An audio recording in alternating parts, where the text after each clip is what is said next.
I thought I was taking my best friend to the hospital. I wasn't supposed to see what she never sent.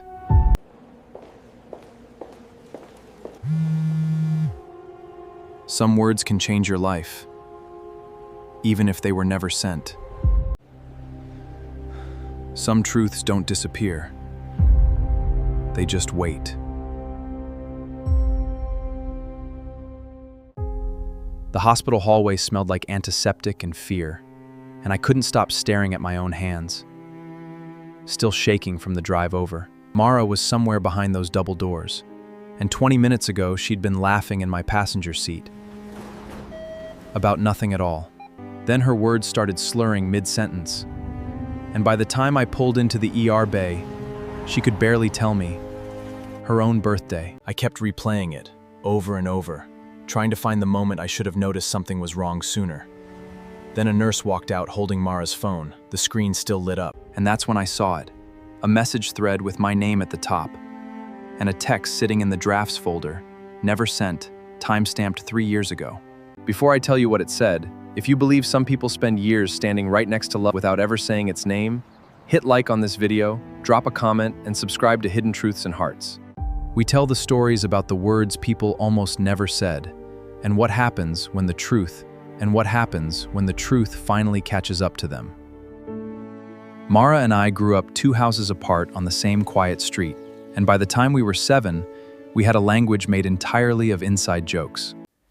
She was the one who taught me to ride a bike without training wheels, because her older brother refused to let go of the seat for me.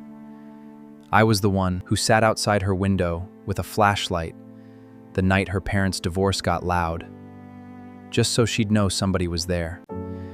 We went to different colleges, different cities, different relationships that never quite worked out, but somehow we always ended up back on the phone, every Sunday night, talking about nothing and everything.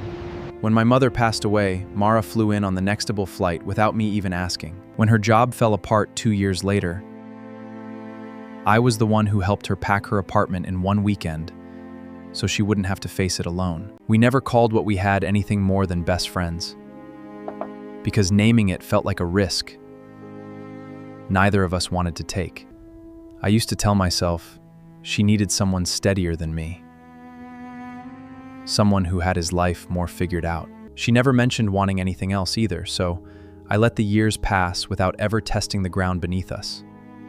Looking back now, I think we were both terrified of the one thing that could actually break us: each other's honest answer. That Tuesday started like any other. Mara had come over for dinner, still in her work clothes, complaining about a coworker who microwaved fish in the break room. Halfway through the meal, she went quiet mid-laugh, and her hand slipped off the table, like it had forgotten how to hold weight. I caught her before her head hit the floor, and within seconds, she was mumbling words that didn't connect to each other. I didn't think.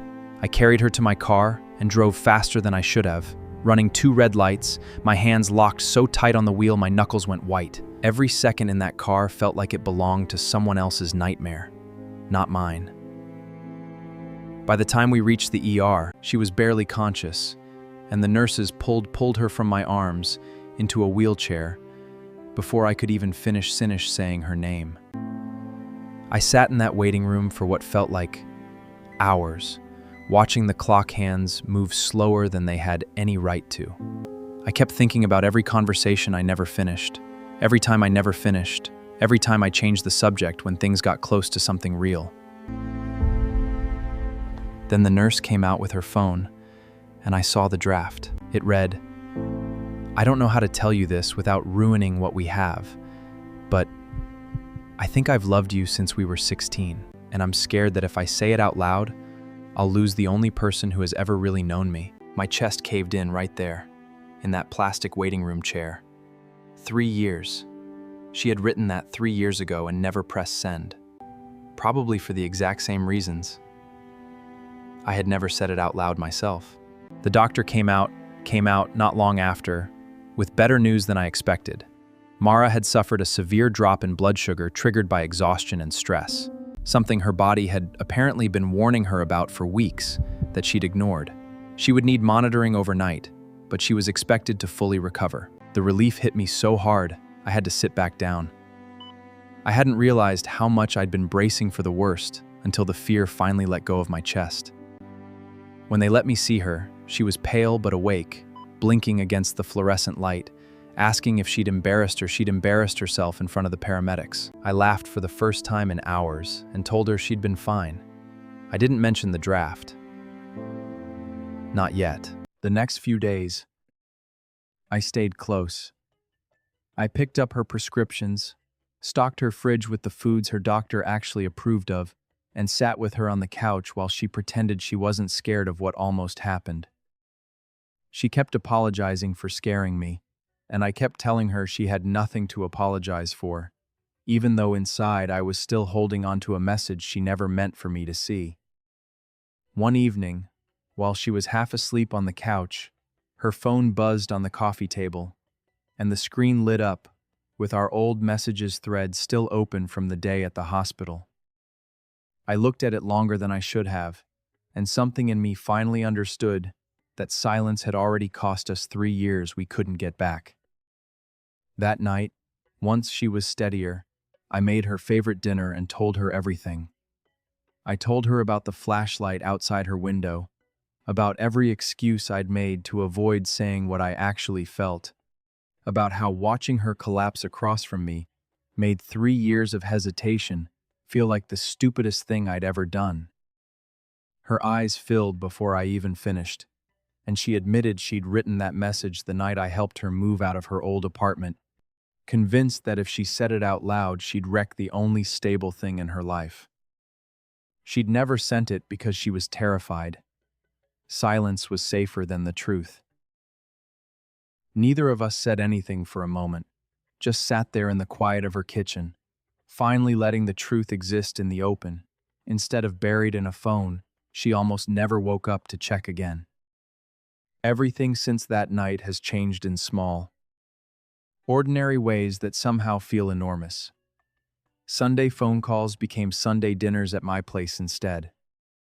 She still teases me about running red lights, and I still remind her that panic makes people do reckless things for people they can't imagine losing. We laugh more now, but there's a different kind of quiet between us too. One that doesn't feel like something we're hiding from anymore. Love hadn't shown up that Tuesday night in the ER. It had been sitting in an unsent draft for 3 years, waiting for one terrifying moment to finally give it permission to exist out loud.